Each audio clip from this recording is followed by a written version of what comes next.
blogg. Här är Crew 2008, Rebecca. Ja. Vart sitter jag? Hur ser bakgrunden ut? Vart sitter vi? Kan ni gissa? Nej. Här ser det ut om man tittar från vår baksida. Där ser en bil. Som glor. Ja. Och här ser ni framåt. Gissa vart vi sitter. Som 2 hundar. I bagageluckan. Ja. Eller i grejen. Vi sitter i en bländande blixt i en bagagelucka. Vad heter det? Skåpbilslucka. Ja. Jag har varit ute på Ica Maxi och kollat på gummistövlar. Borde filma inte fixa. Nej, du kan filma. För att det var så jävla lerigt på campingen en dag på URF. Det var hemskt. Ska få se våra linnen som vi fick. Våra crewlinnen.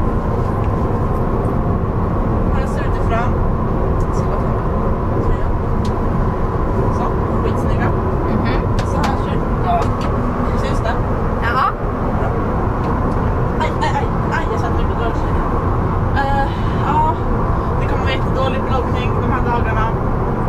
Det är mycket roligare saker för mig helt enkelt.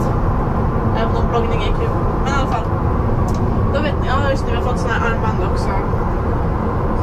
Som de står fel på, det står funktionär, det står inte funktionär. Jättefult. Och så har vi ett som så det kommer på kampen.